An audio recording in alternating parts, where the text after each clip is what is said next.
مش فاضيين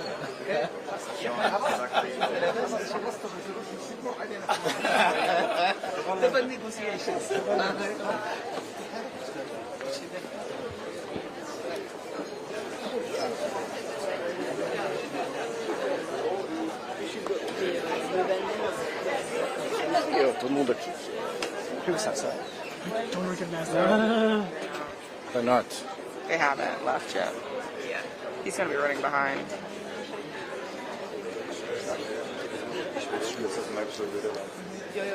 How far are they? 10 minutes.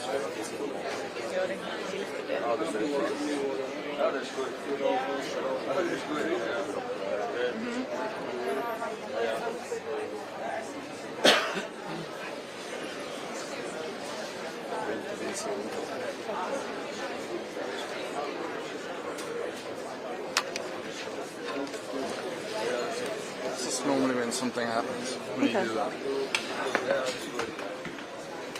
It's like lighting a cigarette. It's when your steak arrives.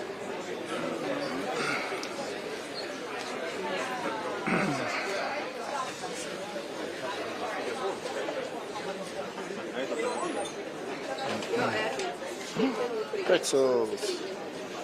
That's a good stack of pretzels.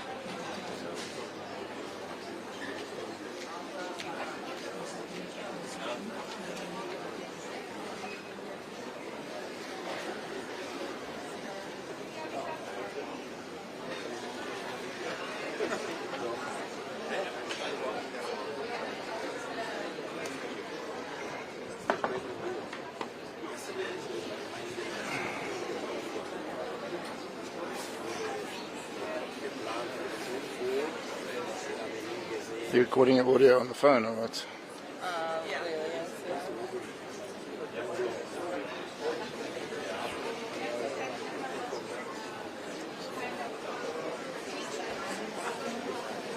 Sorry.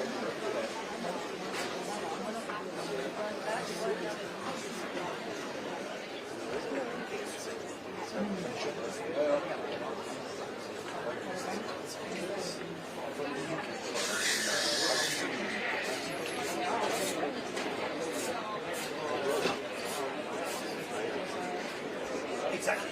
Not the same crowd as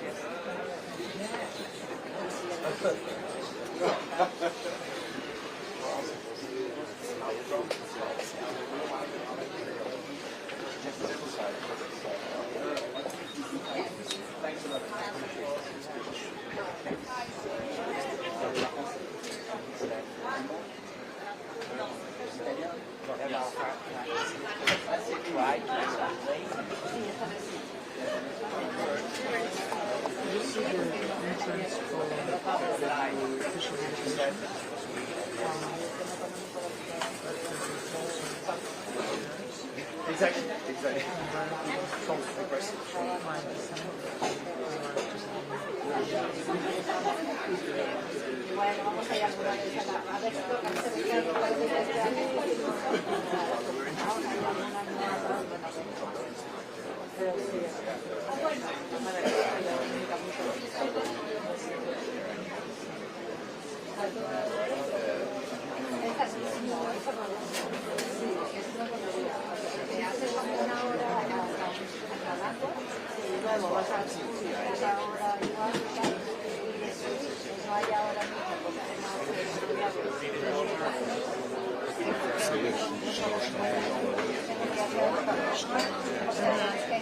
Ja, es ist so.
This White House, or not? The security, no, it's not. You recognize that, right? Yeah. Para la televisión de Brasil, Mercosul, Mercosul.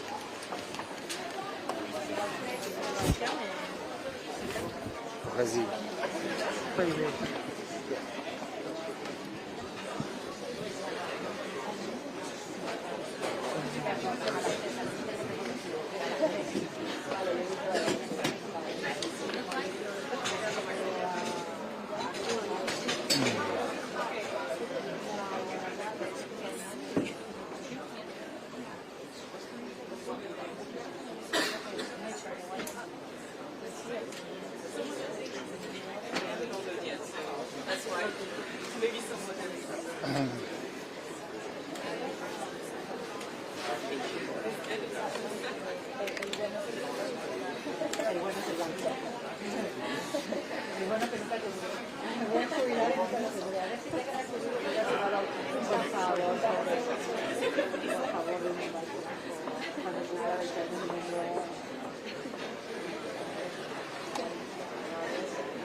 Wheels up or not good? Got nothing.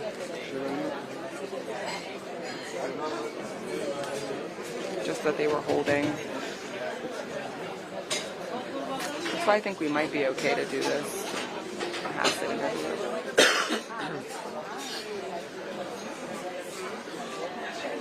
Pass it.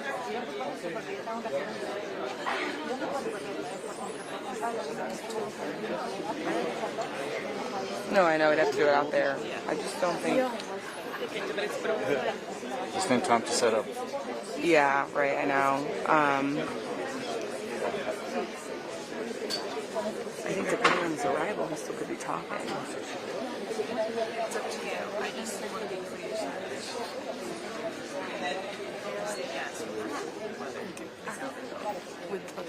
Yeah. You don't want to go in now. You want to wait here for that. Yeah. Okay, no problem. Thank you.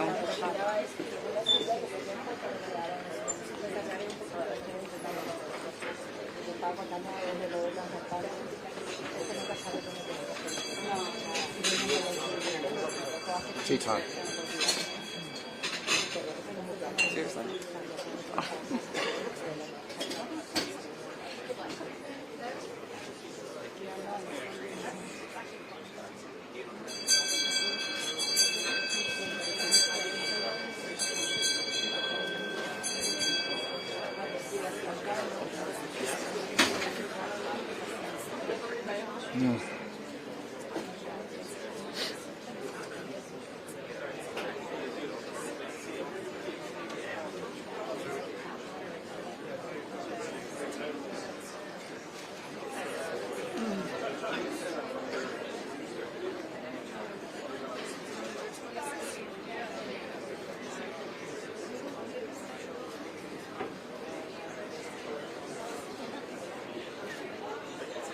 Just be careful if I put the camera on the shoulder, I don't bump your lens, okay?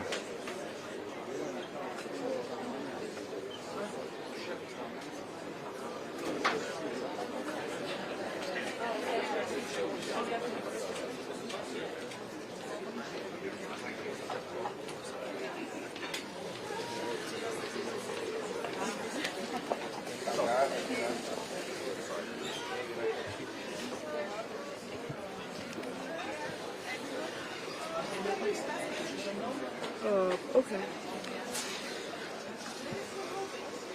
So, I guess we could pass, but maybe just wait until let's see when he gets here.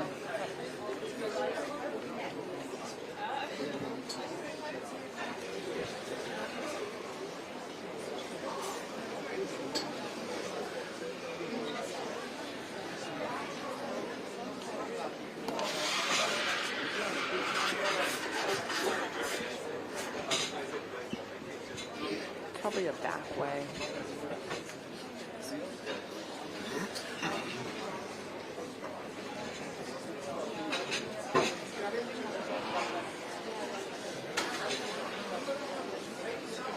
It's getting rough. Motorcade is arriving. Or moving, rather. From the hotel. No, from like nearby. They were holding nearby. Okay.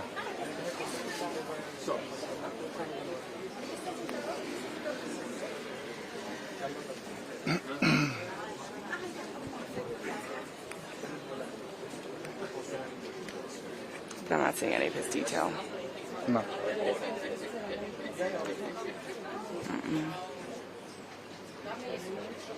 They would have been there by now. Like the advanced team. Yeah. Totally. But there's nowhere else to go, so might as well stay.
Any other updates? No?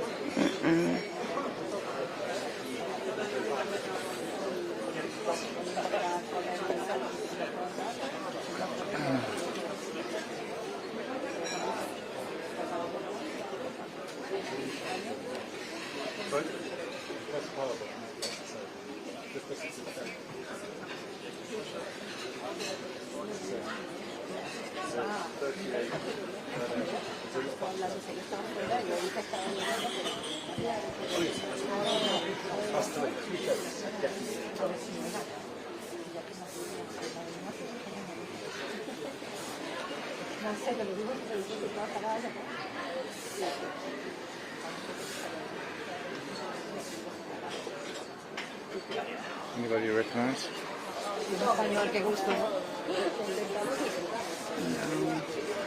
There's some.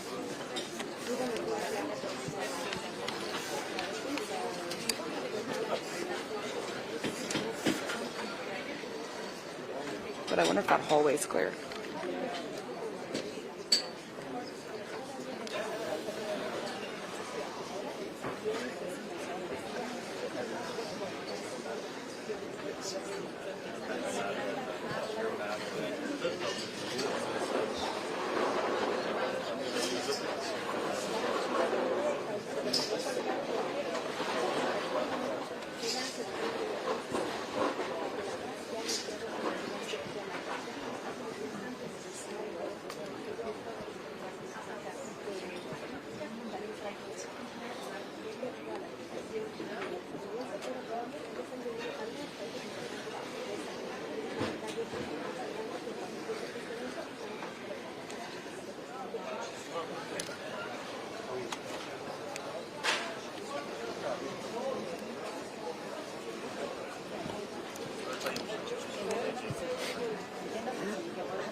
What time is the interview?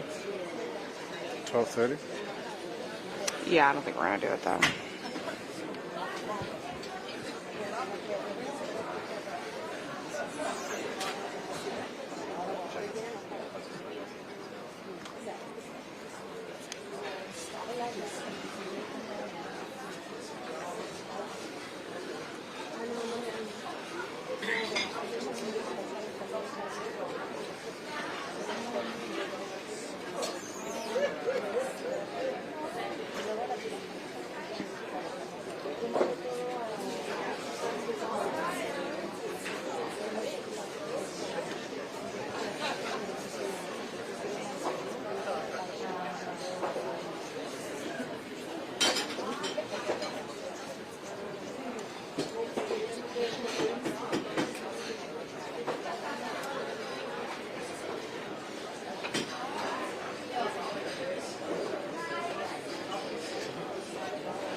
And the motorcade arrived.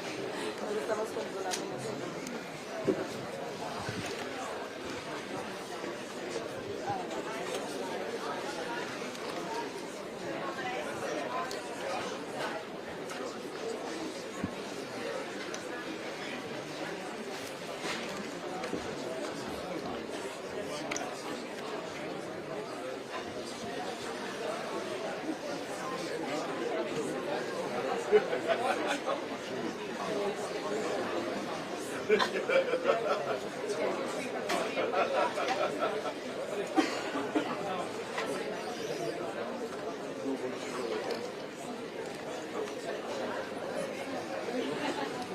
okay. Familiar? Yeah, familiar. Do you want me to shoot anybody? Very familiar. No, I think he's coming. Well, I don't know if he's coming this way, but this is his team. This is his whole team.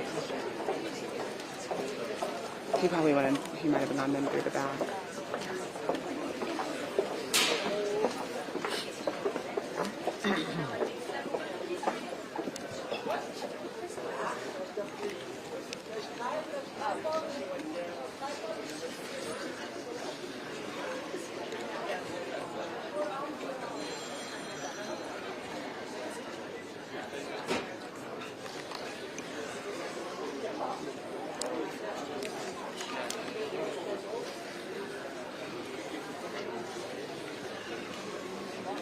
Is he normally just behind it more? Yeah. Typically, but he may have gone in through the back and they may have come around.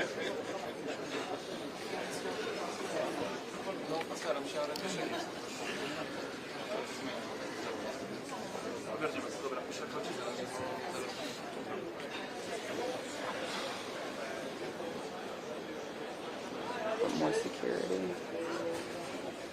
His. I don't recognize those two. I don't imagine I will.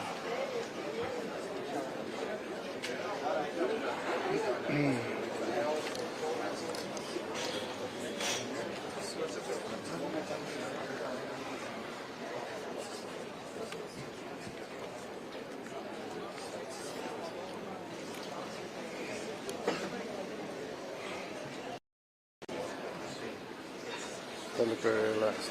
Yeah, they do. Too relaxed. Yeah, you probably want to go to the back.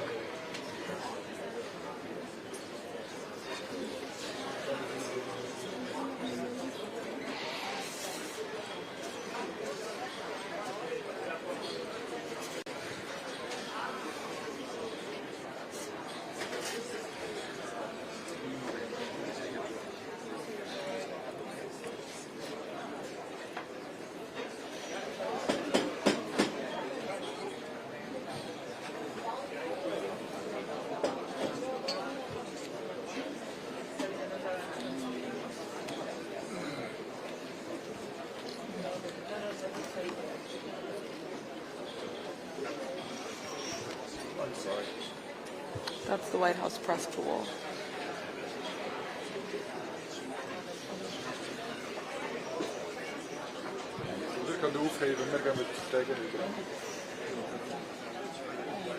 It's not happening anymore. He's in. Yeah? Yeah. He's in. If the press pool is there. If they're leaving.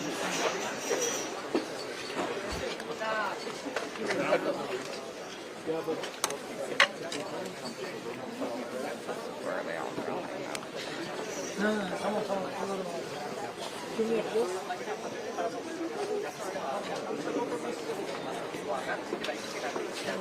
Dan juga apa saja dibahas dalam Board of Evaluation.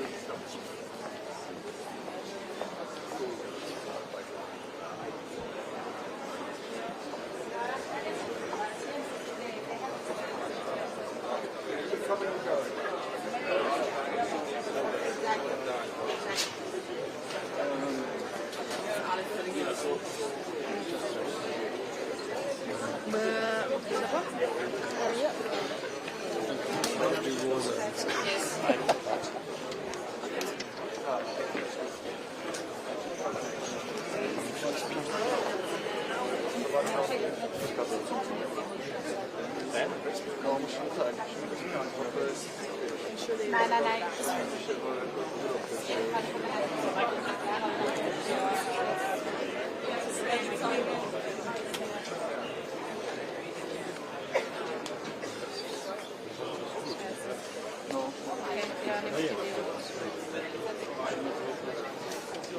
Czekaj, weź kamerę, ja to zrobię, co? Żebyśmy wiedzieli, jak to jest.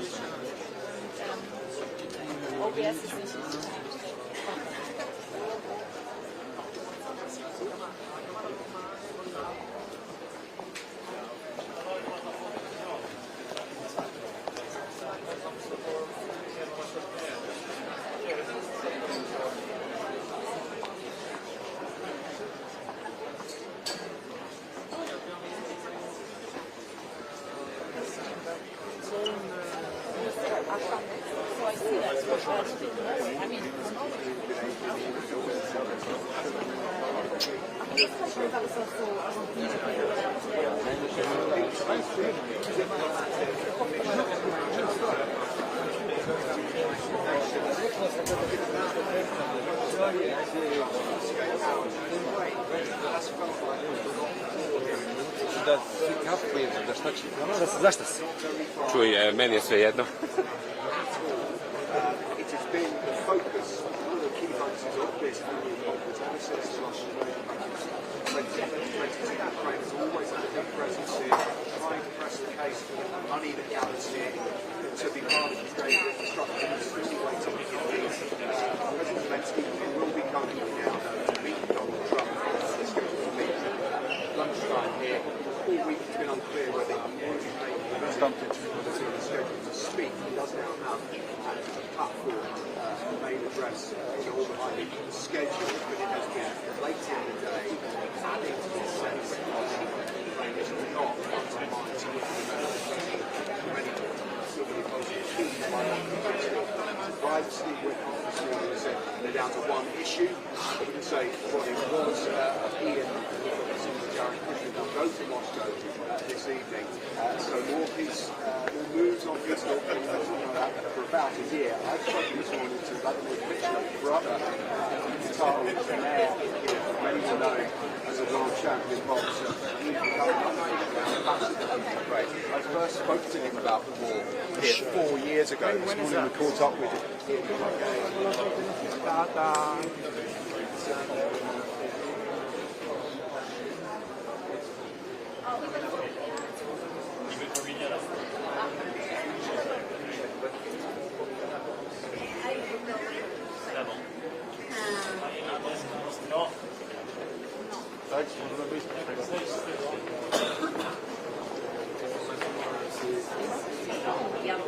Il est dedans? Non, je ne suis pas sur portable. Il a encore. Il a un autre rose, je crois pas. Oui, par derrière, il y en a une.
Ils vont faire comme hier. Il va arriver par les Ah non,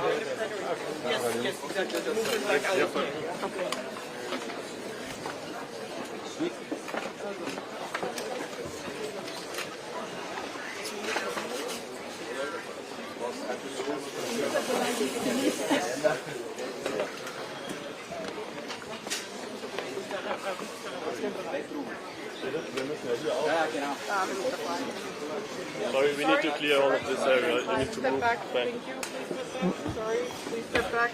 Step back. I'm live. Of course, Jim. It's not Yeah, come on, stand here. Sorry, sorry. He's going to take my place. Jenny, But, yeah, I'm trying to get out, but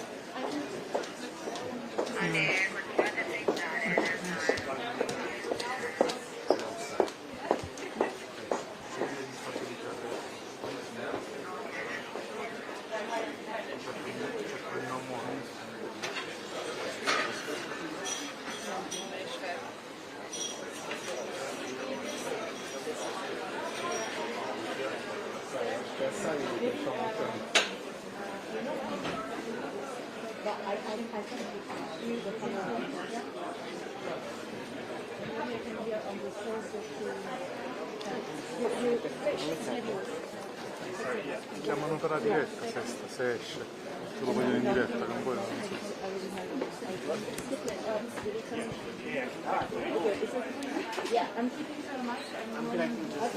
Après, tu sais, il faut passer par la ressortir.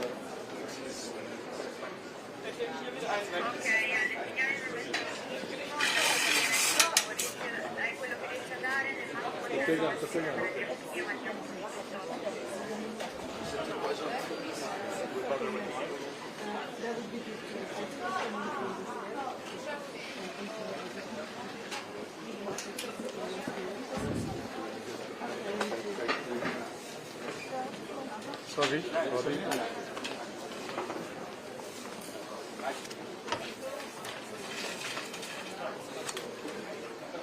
Io mi devo entrare da qua. Come? E poi evidentemente fa il giro. No, di qua, vedete. Di qua, da? Sì. Ah, questa qua. I can see it.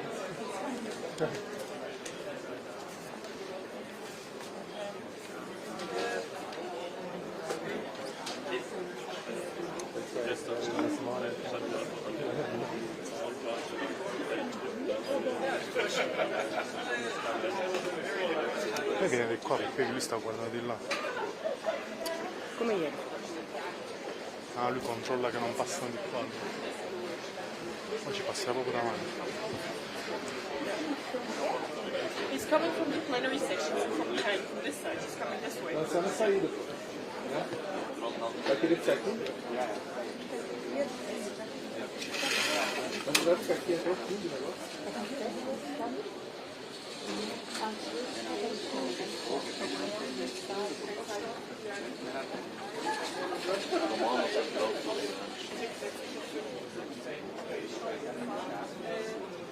Ci deve essere con lui.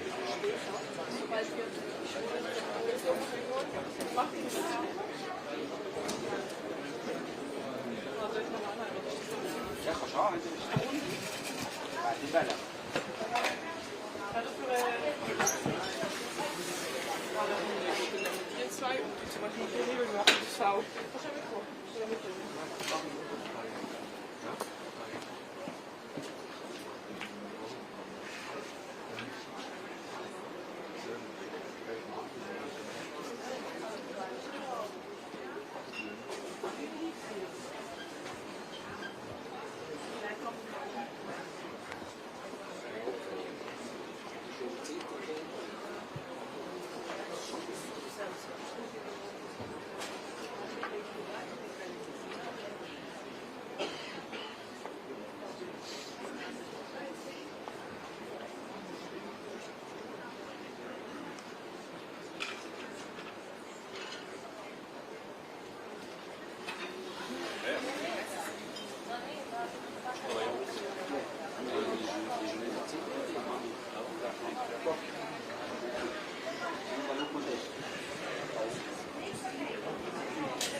Please welcome the founding members of the Board of Peace. The Minister of the Prime Minister's Court of the Kingdom of Bahrain.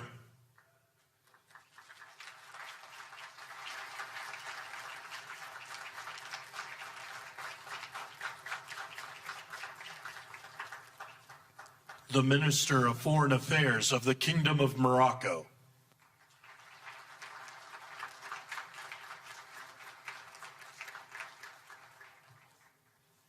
The President of the Argentine Republic.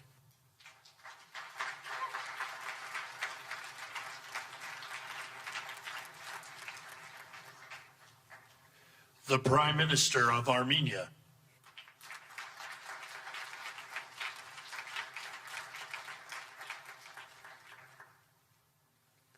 The President of the Republic of Azerbaijan.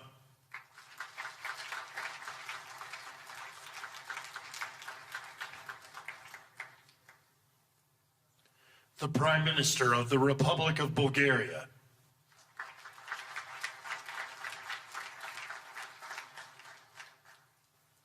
The Prime Minister of Hungary.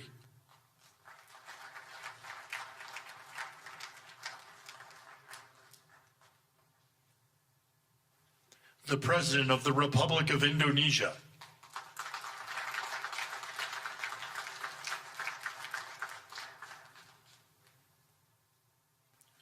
The Deputy Prime Minister and Minister of Foreign Affairs and expatriates of the Hashemite Kingdom of Jordan. The President of the Republic of Kazakhstan.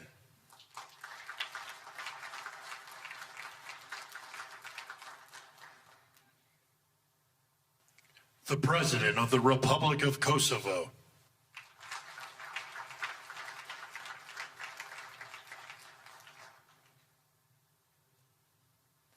The Prime Minister of the Islamic Republic of Pakistan.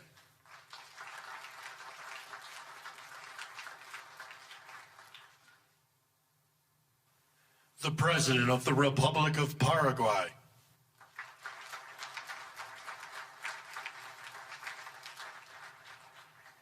The Prime Minister and Minister of Foreign Affairs of the State of Qatar.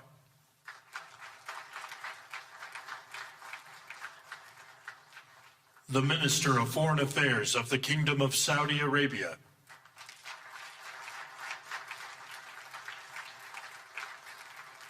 The Minister of Foreign Affairs of the Republic of Turkey.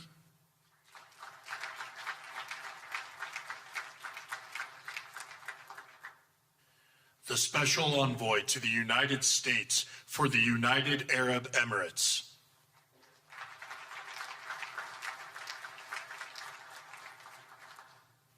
The President of the Republic of Uzbekistan.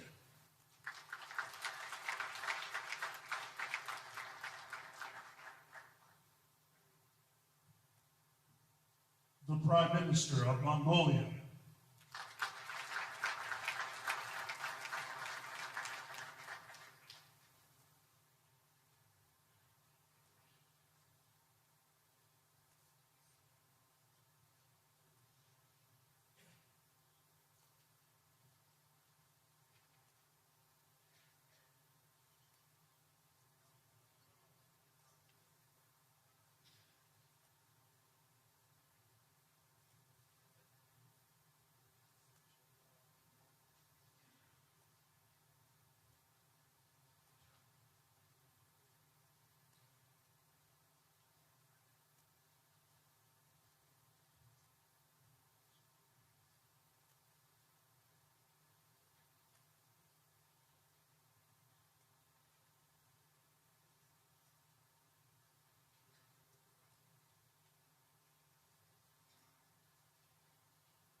Please welcome the Chairman of the Board of Peace, the President of the United States of America, Donald J. Trump.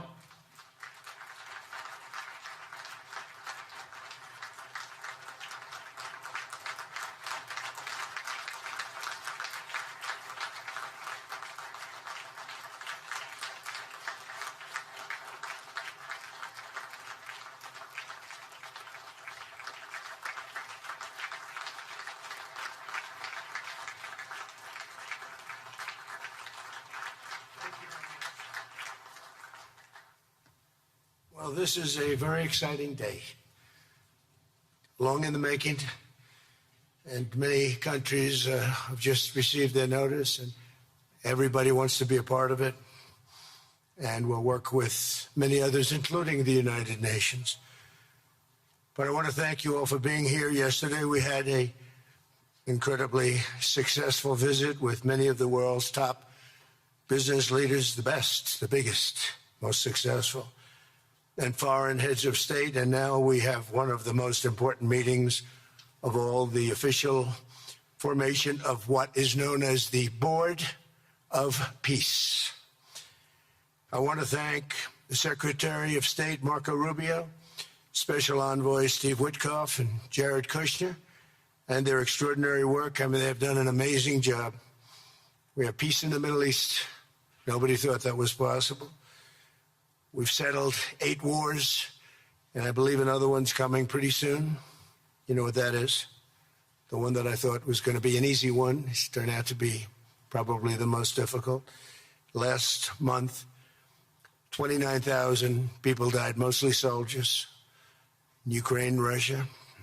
Think of that, 29,000, 27,000 in the month before, 26,000 in the month before that. It's terrible. But we have meetings and we think we're making a lot of progress.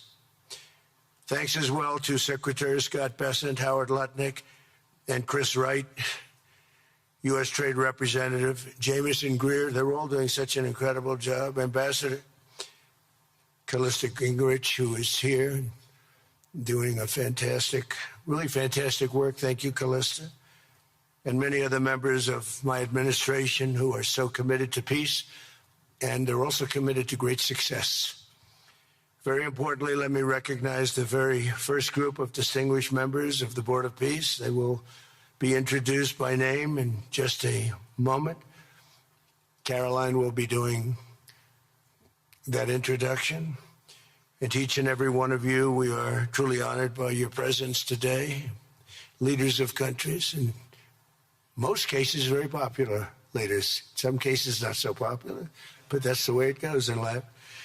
Thanks as well to President Karol Nawrocki of Poland, who's a fantastic man. He just won a very big election. I'm very proud of him.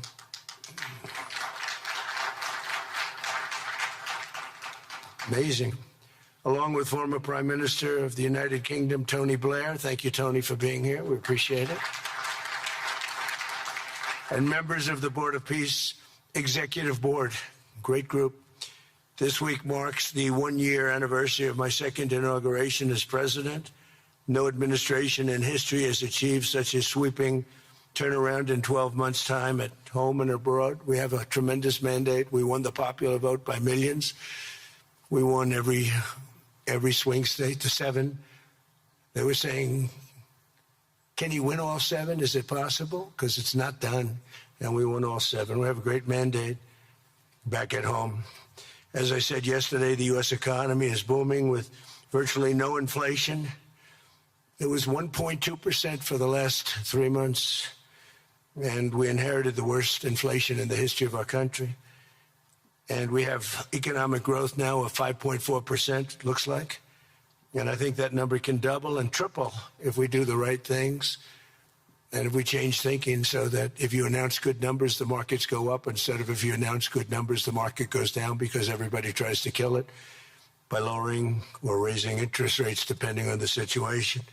When America booms, the entire world booms.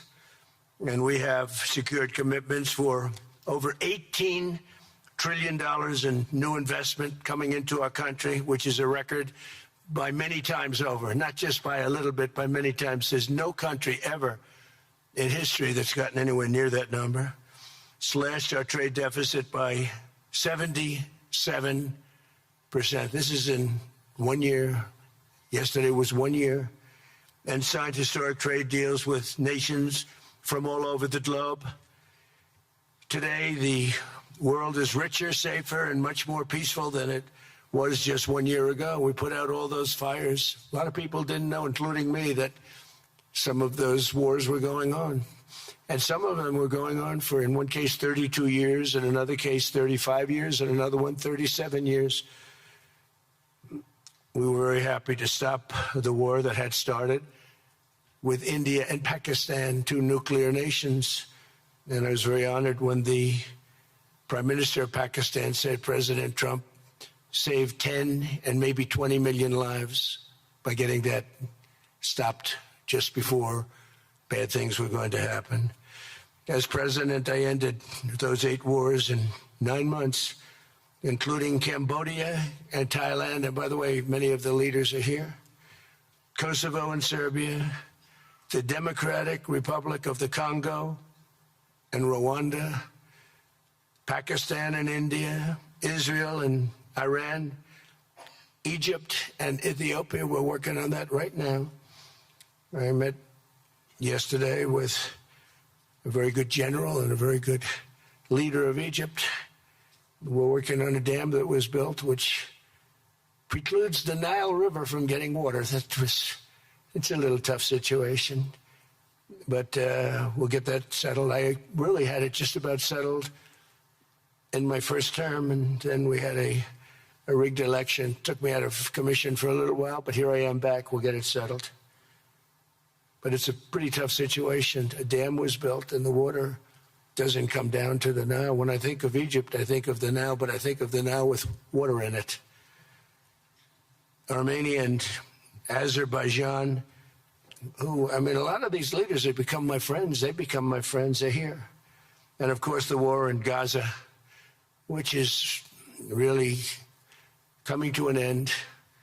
We have little fires that we'll put out, but they're little. They were giant, massive fires, and now they're down to little fires, so we can put them out very easily. We have 59 countries that are involved in peace in the Middle East. Many of them not in the Middle East. They're near the Middle East, but they're not in the Middle East. And many have said that if Hamas doesn't do what they promised they would do, and I think they probably will, but they were born with rifles in their hands. Literally born. The first day they had a rifle put into their hands, but they have to give up their weapons. And if they don't do that, it's going to be the end of them. But many countries have told me we want to go in and do it. And they really aren't countries that you traditionally think of as being involved in that. But that's the fire. Hezbollah in Lebanon, we have to do something about that. But these are, I call them remnants. They're small remnants compared to what it was before. It was massive, large, powerful countries fighting each other.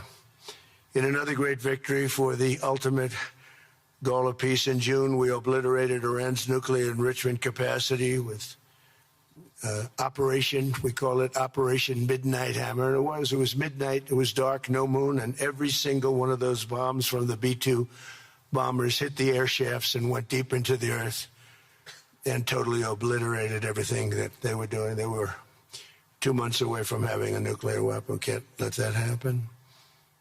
And Iran does want to talk, and we'll talk.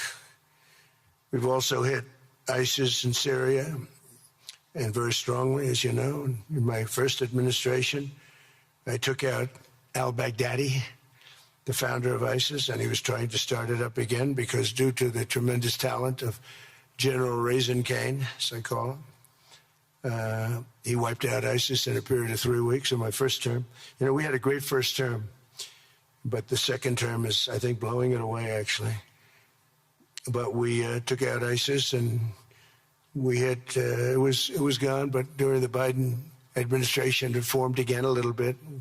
We hit it very hard in Syria. And Syria, by the way, I spoke with the president, is making a lot of progress, tremendous progress, actually. We're very happy about that. We took off all sanctions, which gives them a chance to breathe.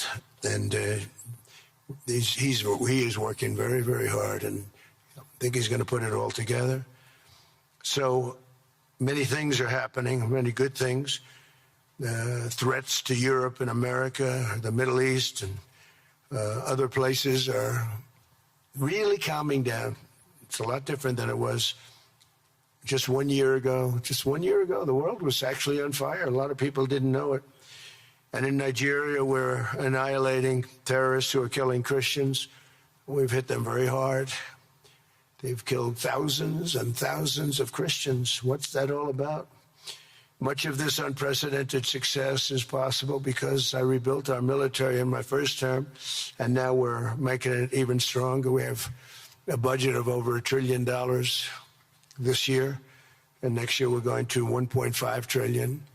Our country's never done better economically. We're taking in numbers that we've never taken in, not only the fact that the investment is at 18 trillion plus, but our jobs numbers, everything is, I think, maybe better than ever before. I think you're going to see and a lot of you are investing in our country. I think you're going to be extremely happy with your investments. I think you'll see numbers like you haven't seen before. I also secured commitments from virtually all NATO allies to increase their defense spending to 5% of GDP. Everybody but Spain. I don't know what's happening with Spain. Why would they not do that? They want a free ride, I guess, huh? Every country but Spain increased to 5%. I don't know why. We're going to have to talk to Spain. With America's renewed attention to security of the Western Hemisphere, I've stopped the invasion on our southern border and designated the drug cartels as foreign terrorist organizations. And you probably saw that we've virtually stopped almost 100% all drugs coming in by water. And now we're going to stop them on land. The land is easy. The water is tough. But that's down now. I heard it just last night. It was 97. Now it's 98.1%. And we're trying to figure out who are the 2% that are willing to get into those boats. I don't think they watch television or the news. But we've taken out almost 100% of all of the drugs coming into the United States by water. And now we'll, I think, very easily stop them on land. That's the easy part. We wanted to wait till the other was taken care of. And earlier this month, thanks to the unrivaled skill, power, and might of the U.S. military, we have the most powerful military in the world by far. We captured the outlaw dictator Nicolas Maduro, and the people of Venezuela are very happy about it. And we're having great relationships with the new leaders of Venezuela. The relationships have been good. We're opening up the country to our giant oil companies, and it's going very well. We've already taken out, think of this, 50 million barrels of oil, and a lot of that's going to go back to Venezuela. They'll do more income with us in a short period of time than they did in years, because as much oil as they have, and they have a lot, just about the most. After us, there's a couple of countries that are in that category, but we have the most, actually, and they're second between Venezuela and us. We have 62% of the world's oil, but they have very little production, so they'll have a lot of production. All the oil companies, we had meetings, you probably saw, all the oil companies want to go in. They want to go in immediately. They're already touring the sites. But our military was amazing. That strike was amazing. We had a second wave coming. We didn't need it. They said, no second wave. We don't want a second wave. The first wave was enough. And, of course, we're working to end the horrible killing in Ukraine, a war that should never have happened and would have never happened if I were president. That was not going to happen. I used to speak to Vladimir Putin about Ukraine, and it was the apple of his eye, but he would never have ever done it. Said, you can't do that, Vladimir. As part of this historic record of major peace initiatives, today we're announcing more details regarding the Board of Peace, so important. This board has the chance to be one of the most consequential bodies ever created, and it's my enormous honor to serve as its chairman. I was very honored when they asked me to do it. We had an idea to do it, and then they came, they said, you be the chairman. And but I take it very seriously. We have a great group of people and incredible young people that are leading it from within. It's running beautifully, started already. And every country, just about every country, wants to be a part of it. And we just sent out the letters a couple of days ago, and these are just the countries that are here. They happen to be in Davos. So we said, we'd be honored if you wanted to join us up on the stage. And it's really great. They're friends of mine, I think. Let me see. Yeah, every one of them is a friend of mine. A couple I like, a couple I don't like. No, I like, actually, in this group, I like every single one of them. Can you believe it? Usually I have about 2 or 3 that I can't stand. Usually I have 2 or 3 that I don't like. I don't find them up here. I like every one of these people. No, they're great people. They're great leaders. And the Board of Peace is composed of leaders, the top leaders in the world, actually. Last October, we released a plan for the permanent end to the conflict in Gaza, and I'm pleased to say that our vision was unanimously adopted by the United Nations Security Council late last year.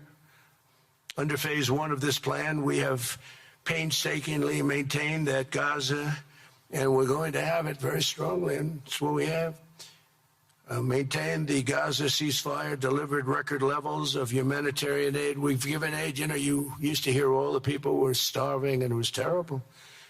Now you don't hear that anymore. We've delivered record levels of humanitarian aid. I want to thank the United States, but I want to thank some of the countries that are sitting right up here, because they've sent great aid also in the form of money, where we go out and purchase food, and you don't hear those stories anymore with people starving. And secured the release of all 20, we secured the release of all 20 living hostages. Now, I want to thank Steve Witkoff and Jared and everybody for working so hard. They worked so hard, but there were 20 remaining living hostages. Now, we got hundreds out, but the last 20, I said, boy, that's going to be a tough one. And I said that a year before, and it was a tough one, but we got them. Got all 20, every one of them. And we had also about 28 that were dead, but the parents wanted them just as though they were living, just as much. Some cases it almost seemed more. It was amazing, actually, the love but their boy had been killed. In just about all cases, young men.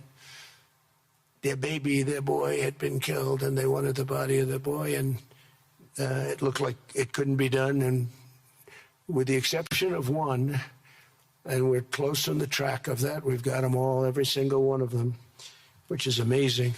It's a rough job. That was a rough job.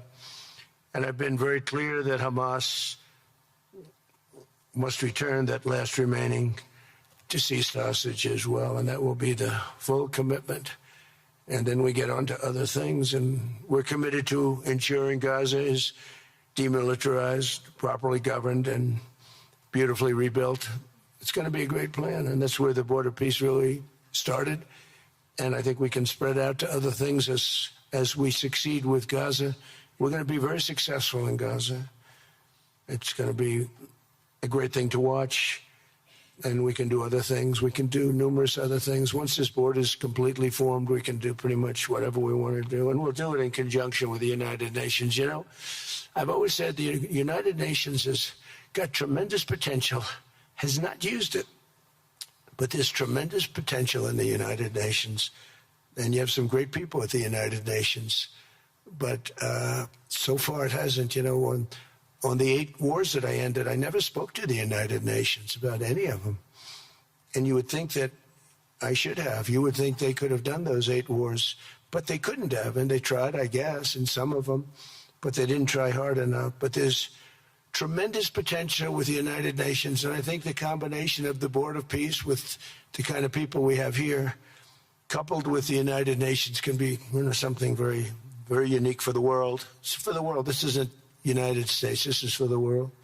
As everyone can see today, the first steps toward a brighter day for the Middle East and a much safer future for the world are unfolding right before your very eyes. Together, we are in a position to have an incredible chance. I don't even call it a chance. I think it's going to happen. To end decades of suffering, stop generations of hatred and bloodshed, and forge a beautiful, everlasting, and glorious peace for that region and for the whole region of the world, because I'm calling the world a region. The world is a region. We're going to have peace in the world. And boy, would that be a great legacy for all of us. Everybody in this room is a star, or you wouldn't be here. There's a reason that you're here, and you're all stars. You're the biggest people, the most important people in the world, most powerful people in the world. And when you use that genius that you have, that very unusual, very inspired genius, when you use that for peace, the opposite of peace has no chance. So I just want to say it's tremendous to be with you, and I think this is something that we're doing that's very important. This is the most important. I was so looking forward to being here, and yesterday was a tremendous success. A lot of good things happened, but this was something that I really wanted to be here and do, and I could think of no better place because so many people were together. And now to bring the Board of Peace into full force, I ask Sheikh Isa of Bahrain and Foreign Minister Barita of Morocco to join me in signing and ratifying the Board of Peace Charter. Thank you very much, everybody. Appreciate it. Thank you. Thank you.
Congratulations, President Trump. The Charter is now in full force, and the Board of Peace is now an official international organization.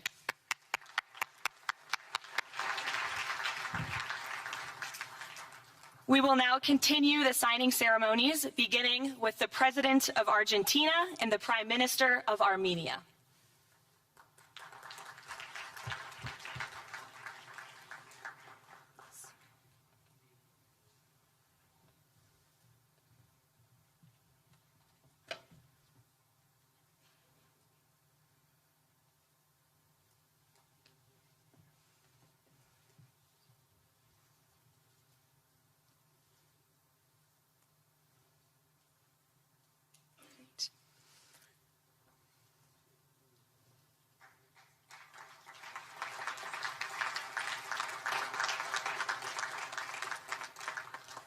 Next up, the President of the Republic of Azerbaijan and the Prime Minister of the Republic of Bulgaria.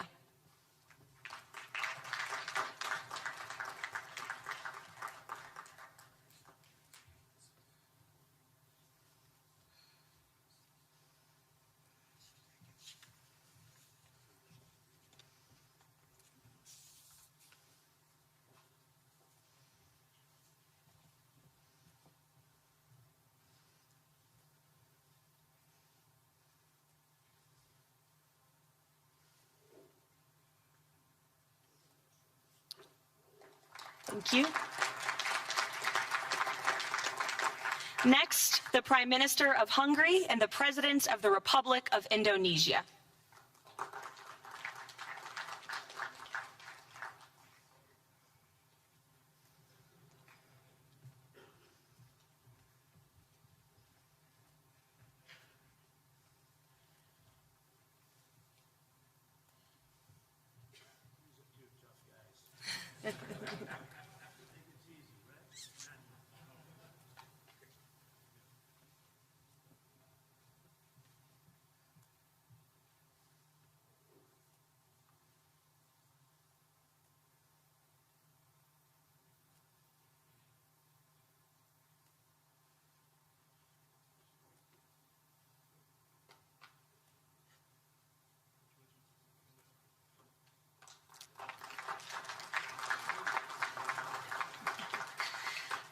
Next, the Deputy Prime Minister of the Kingdom of Jordan and the President of the Republic of Kazakhstan.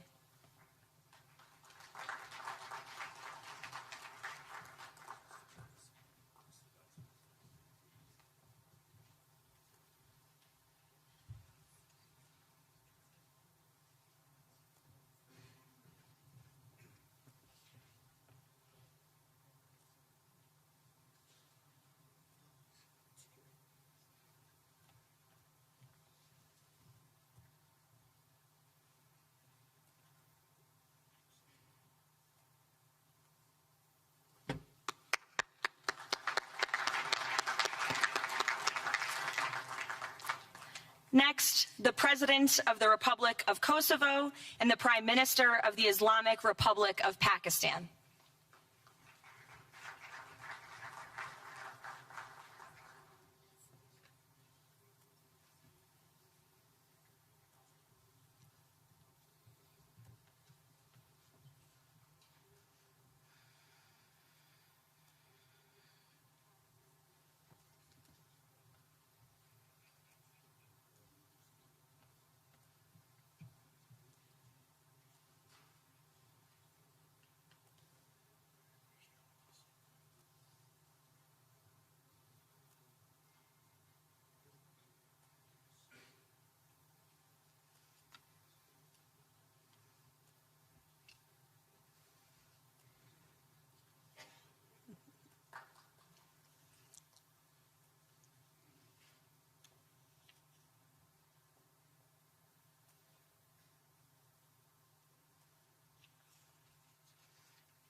That's it.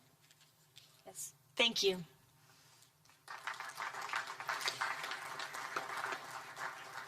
Next, the President of the Republic of Paraguay and the Prime Minister of the State of Qatar.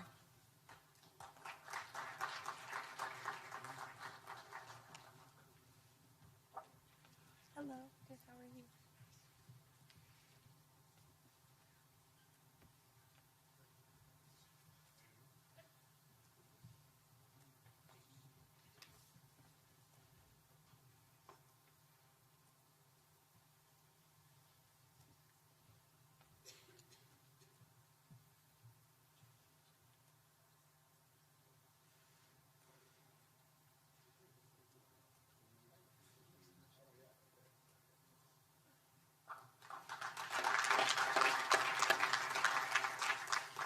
Next, the Minister of Foreign Affairs of the Kingdom of Saudi Arabia and the Minister of Foreign Affairs of the Republic of Turkey.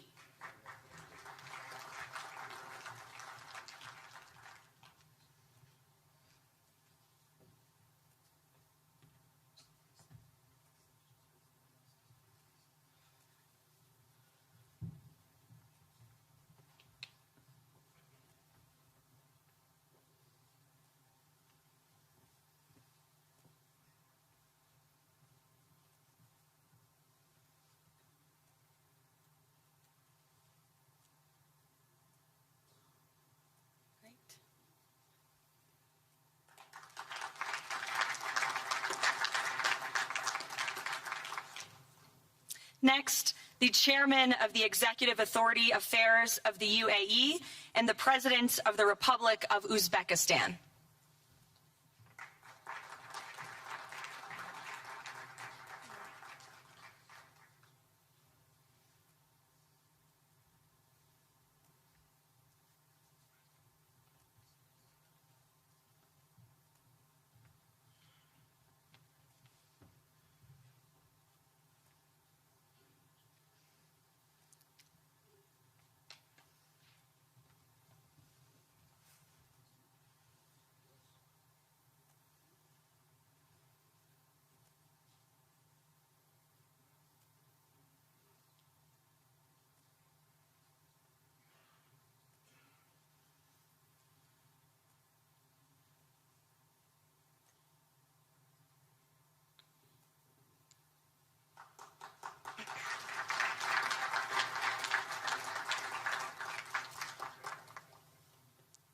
And last but not least, the Prime Minister of Mongolia.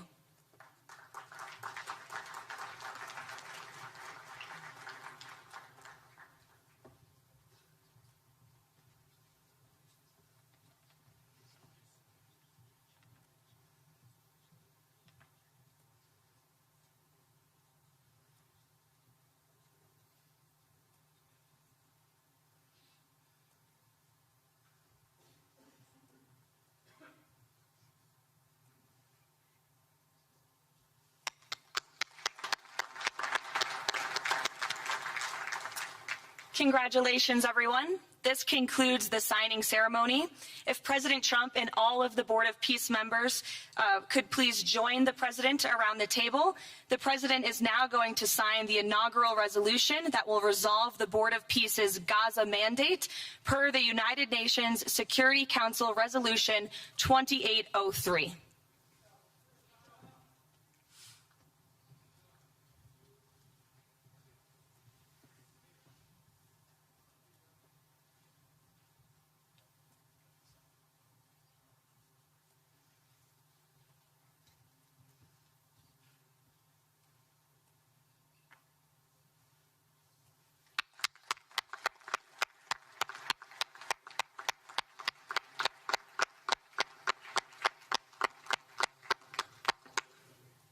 Congratulations.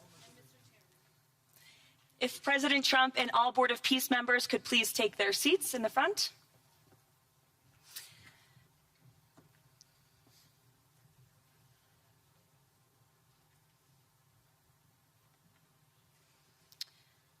Now it is my honor to introduce the United States Secretary of State Marco Rubio, who will speak about President Trump and his accomplishments. Without further ado, Secretary Rubio.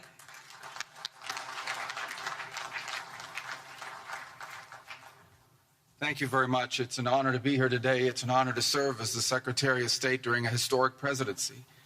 And it's a historic presidency because the President of the United States, Donald J. Trump, is someone who is not limited by what others say is possible or what others say is impossible. He's not limited by some of the things that have happened in the past, and he's willing to talk to or engage with anyone in the interest of peace, always putting the American people and our national security first, but understanding that in the world that we share with so many others, peace is paramount to all of us. We are here today because of President Trump's vision. If we go back just a few months ago, people thought what was happening in Gaza was impossible to solve. 28 hostages that were dead, others that were still living, all these hostages that were being held. No one thought that that would ever come to a resolution without more fighting and more bloodshed along the way. In fact, frankly, many thought it was intractable.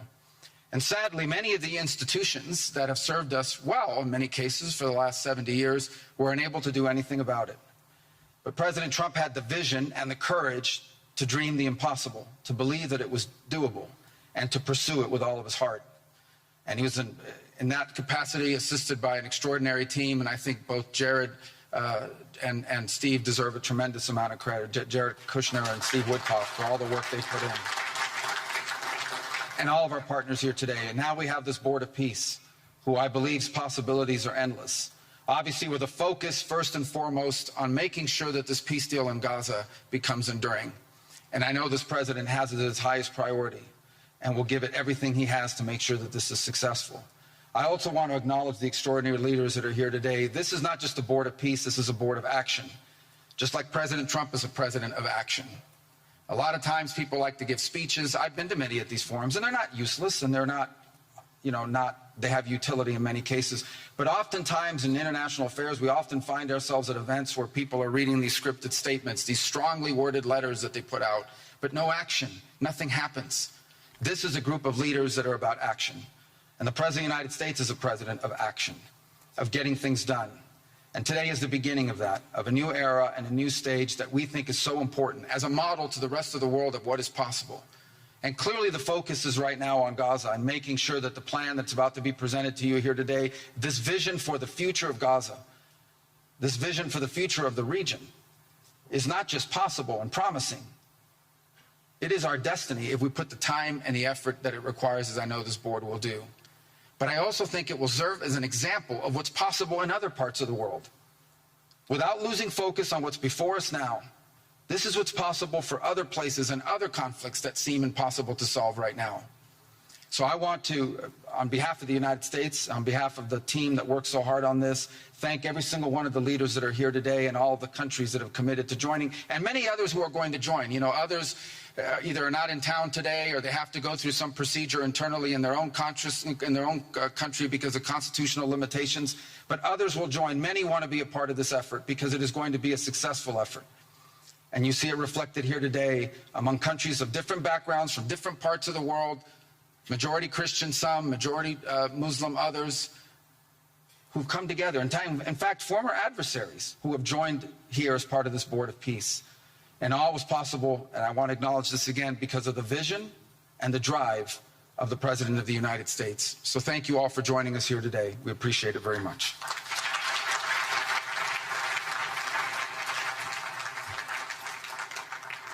Thank you, Secretary Rubio. Please, if you could now turn your attention to the screens for a video message from the head of the National Committee for the Administration of Gaza, Dr. Ali Shaith. Distinguished leaders, colleagues, and friends, it is an honor to be here today. I want to start by thanking President Donald J. Trump and his administration for their intensive efforts to advance peace in the whole region. I also thank Egyptian President Abdel Fattah al-Sisi, Qatar, and Turkey as mediators, the Palestinian Authority, and members of the United Nations Security Council for welcoming the comprehensive peace plan. These efforts created the opportunity for a new future in Gaza Strip.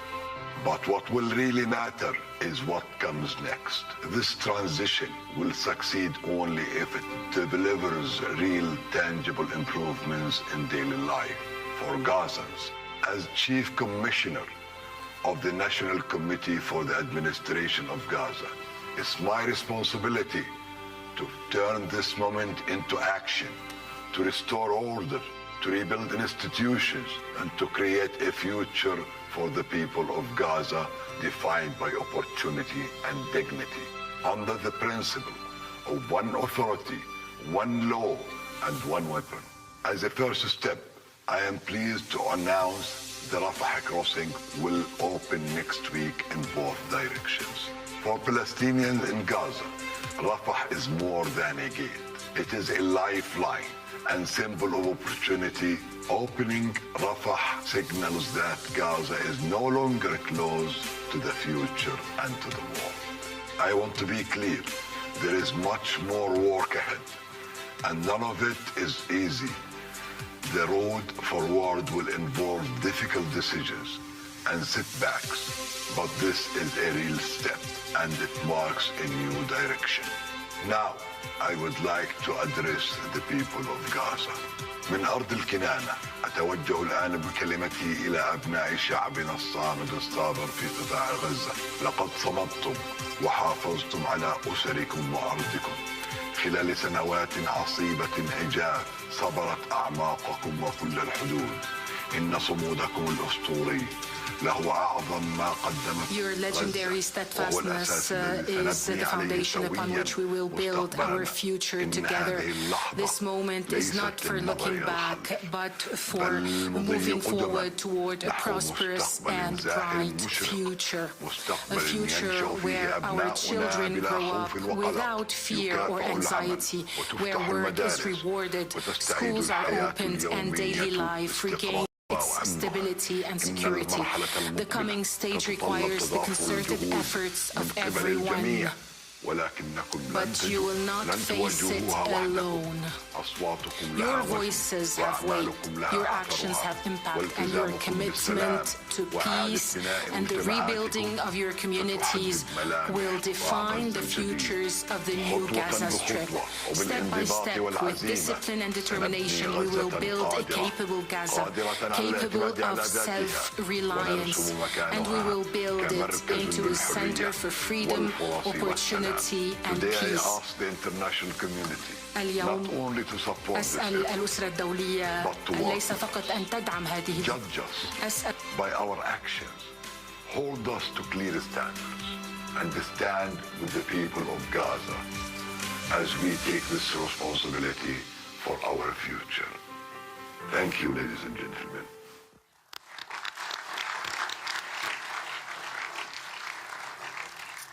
I now would like to welcome to the podium U.S. Special Envoy Steve Witkoff and Jared Kushner.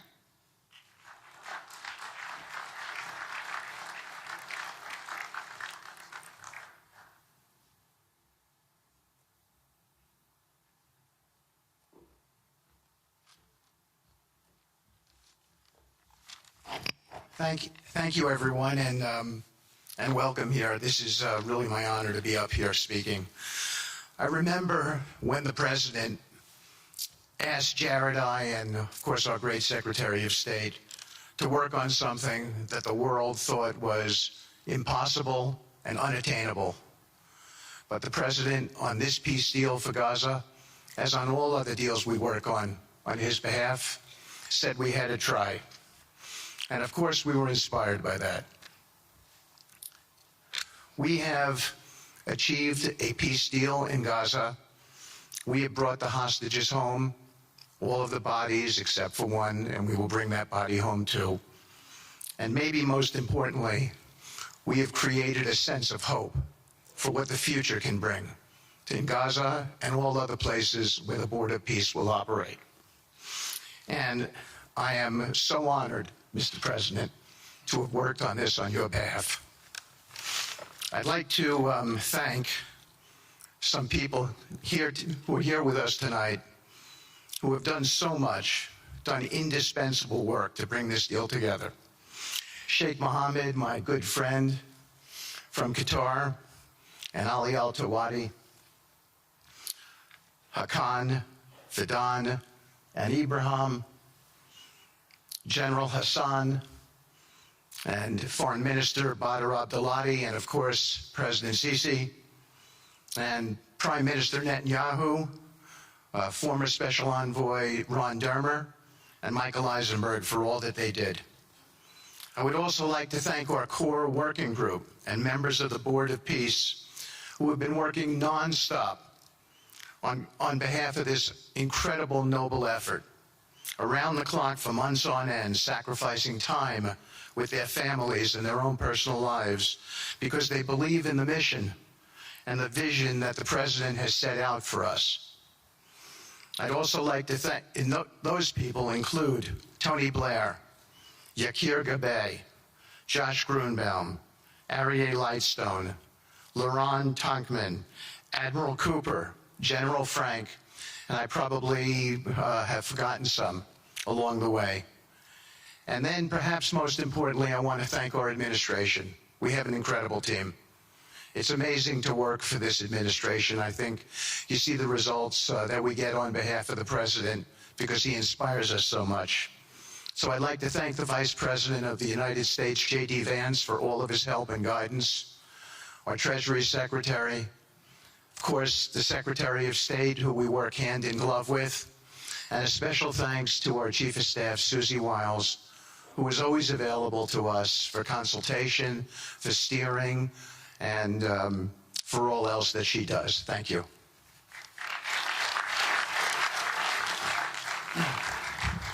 Thank you, Steve. And I have to say, one of the great honors for me of being able to work on this has been working with Steve, who really is as brilliant as he is. His heart is tremendous. It's a lot of fun to be with, and even in some of these, very difficult moments where we didn't think things were happening, working together really was an amazing treat. I'm going to go now today just through a couple quick slides just to show you the progress that's been made in the last couple months.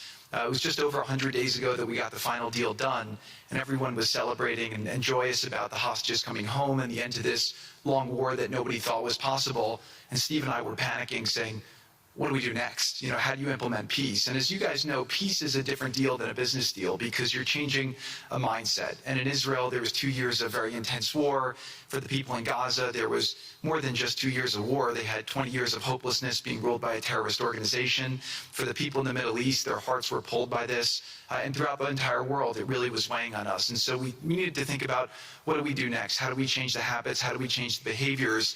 And we really got to work right away. And the team that Steve thanked, including the White House team and the team, the volunteers, it's really been an incredible effort, very entrepreneurial. And we really did it in the way. I've been working now with President Trump for 10 years on politics. And what continues to amaze me is that he always takes a first principles approach and says, what's the most optimal outcome? Aim for that. Whereas politicians are always focused on the downside or what could go wrong or how to make it a little bit better. He always says, aim for the best possible and do your best to get there. And if everyone thinks it's impossible, that's even more reason why you should aim for it. And so really thank you for the leadership and the inspiration for doing this. And I think you'll see today we've achieved more than thought was possible. And our ambition is still to go for something, I think, better than most people think is possible as well. So let's see if these things work. They never usually work. Good. So quickly, I'll go through this 2-year war, 90,000 tons of munitions, there's over 60 million tons of rubble there, and tens of thousands of fatalities. Through the ceasefire, we were able to get to the 20-point plan, ceasefire, release of hostages. Getting the UN resolution passed was a huge, huge effort, really thanks to Mike Waltz and the whole team there. They did an incredible job. And we then, with the help of the UN, we've worked very, very well with them. This is why you need a new organization like the Board of Peace to work with the UN. I want to thank Tom Fletcher, did an incredible job of really getting it going. We've done historic humanitarian aid. Going forward, number one thing is going to be security. Obviously, we've been working very closely with the Israelis to figure out a way through de-escalation. And the next phase is working with Hamas on demilitarization, which I'll talk about in a second. But without security, nobody's going to make investments. Nobody's going to come, build there. We need investments in order to start giving jobs. We want to take these people. 85% of the aid of Gaza, 85% of the GDP of Gaza has been aid for a long time. That's not sustainable. It doesn't give these people dignity. It doesn't give them hope. And so we want to use free market economy principles. A lot of what President Trump spoke about that he's doing in America, we want to bring the same mindset, the same approach to a place like Gaza to give these people the ability to thrive and have a good life. Let's see. So on the aid, I mentioned the UN. So now people are talking about famine. 100% of the food needs are met, and that's been overabundance. The cost of goods have gone down tremendously. Over 55,000 trucks have gone in, and over 1.4 million pallets. So it's been the largest humanitarian effort done into a war zone that anyone's been able to tell us about. This really has been a great joint effort that everyone's been able to do, and so it's a great thing. We all just heard from Ali. We have been so impressed. Steve and I were speaking to him and the entire committee. Such bravery of these people to step up. And we've worked with the Palestinian Authority, who's been helping us as well. But this committee is the first time it's a technocratic, apolitical committee. I really want to thank the Arab partners for helping us select the right people to do this. And we just need to believe in them and support them.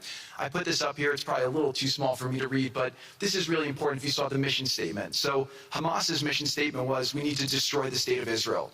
That has not worked well for the people, as we've seen. Their mission statement is, we are committed to establishing security, restoring the essential services that form the bedrock of human dignity, such electricity, water, healthcare, and education, as well as cultivating a society rooted in peace, democracy, and justice, operating with the highest standards of integrity, transparency. So these are the basic things. Their goal is to have peace and to help their people, which is an obvious mission statement for a government, but actually fairly novel for Gaza.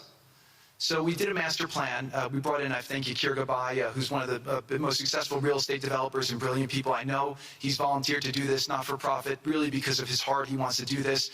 And we've developed ways to redevelop Gaza. Gaza, as President Trump's been saying, has amazing potential. And this is for the people of Gaza. We've developed it into zones. In the beginning, we were toying with the idea of saying, let's build a free zone, and then we have a Hamas zone. And then we said, you know what, let's just plan for catastrophic success. Hamas signed a deal to demilitarize. That is what we are going to enforce. People ask us what our plan B is. We do not have a plan B. We have a plan. We signed an agreement. We are all committed to making that agreement work. There's a master plan. We'll be doing it in phasing. In the Middle East, they build cities like this in 2-3 million people. They build this in 3 years. And so stuff like this is very doable if we make it happen. Rafah will start with. This will show a lot of workforce housing. We think this could be done in 2-3 years. We've already started removing the rubble and doing some of the demolition. And then New Gaza. It could be a hope. It could be a destination, have a lot of industry, and really be a place that the people there can thrive, have great employment. Once this starts going, we think there should be 100% full employment and opportunity for everybody there. And we have a lot of data on what can be, but we think that this really gives the Gazan people an opportunity to live their aspirations. But it all starts with security, and it all starts with governance. Final note I'll just say on the Board of Peace, which is that all the lessons we're doing is we're basically studying the best practices from all over the world, and we're watching who does education the best, who does healthcare delivery the best. All of these things it's not secret IP. All this is IP that the Board of Peace is going to make public, and we want to encourage all the countries to be able to follow these best practices. A lot of the things that President Trump is doing in America, if they're working, we should all be copying them. If we find what's working in other countries, we should be copying them too. And so what the Board of Peace will have the ability to do, if we're successful with Gaza, is really show how do you do peace implementation, which is something that when we got this deal done, we didn't really find too much expertise or know-how on how to do it. So as we're creating this system, hopefully it's something that we can just document these learnings and make them available to all else who want to use them in the future.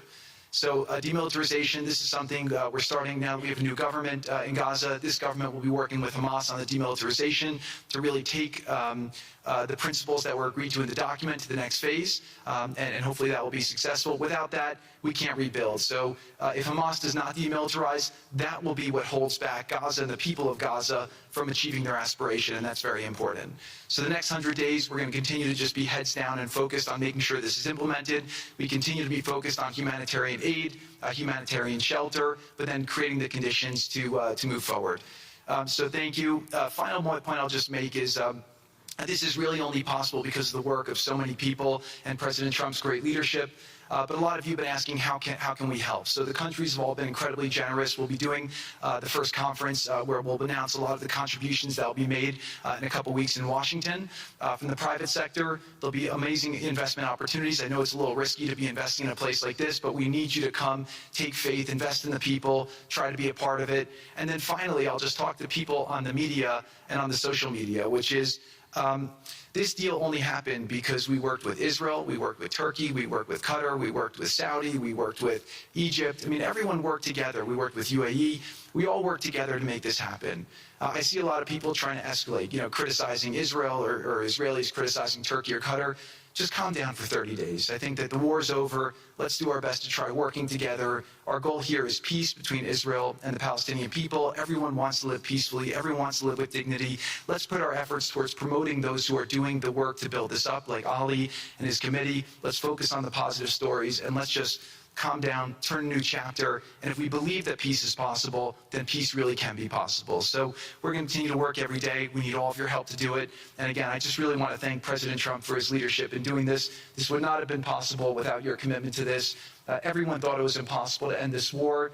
You never gave up. You never stopped. Every time there was a setback, you told us to try harder. You gave us different ideas. And we've made several impossible things happen just in Gaza to date, and no reason why we shouldn't be able to make even more impossible things happen. So really thank you for your amazing leadership.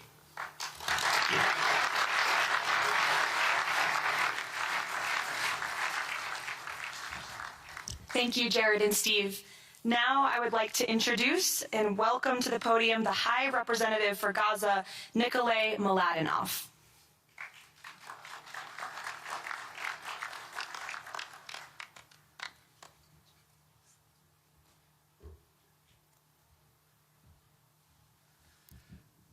Mr. President, it's a great honor and a massive responsibility for me, for my team, for all of us to be here with you to begin this journey.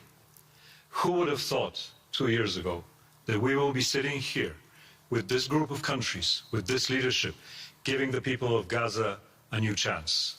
Who would have thought that last Friday I would be sitting, Mr. President, in Cairo with an amazing group of Palestinian technocrats, people who you don't see on the news, people who are not media personalities, but who are experts, who are committed to giving their people a chance in life.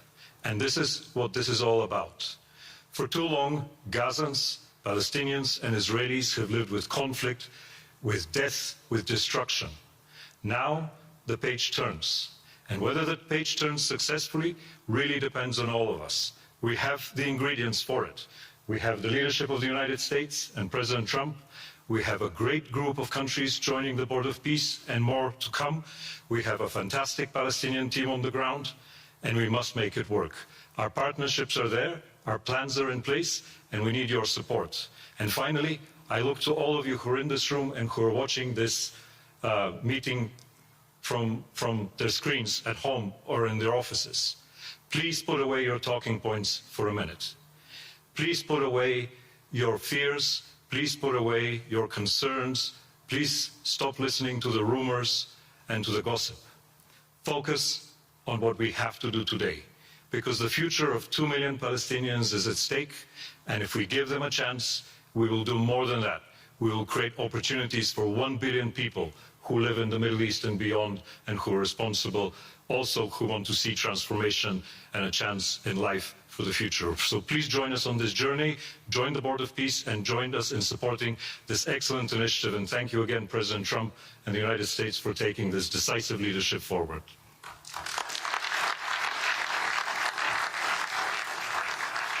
Thank you. President Trump, would you like to make some concluding remarks?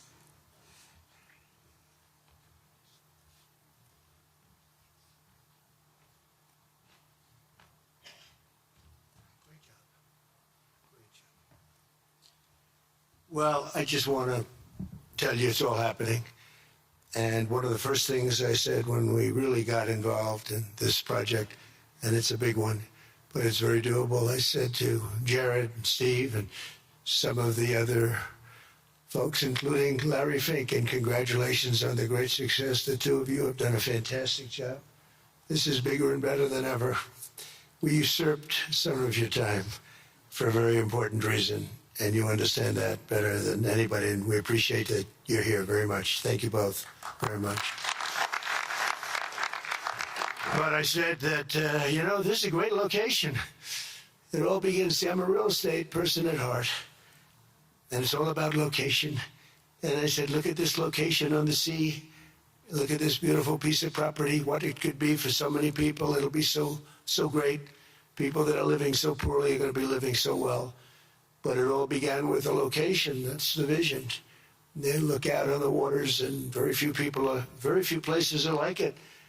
So we put together a team that's outstanding, a team that's done it before, a team that I think has done tougher jobs, if you want to know the truth. We've done some tough jobs. And we continue to, as far as the United States is concerned, we're behind it. And the United States has never been stronger, never been bigger, better. It's doing really well.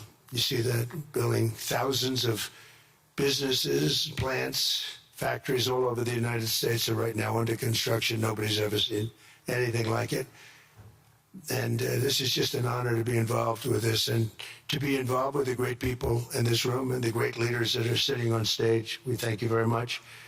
And we have many others that have signed up, and they all want to be members of the Board of Peace because it really will be important. This is not going to be a waste of time. We waste so much time on things that never happen. This will happen, and it's already happening. Thank you very much, everybody. It's a great honor to be with you. Thank you. Thank you.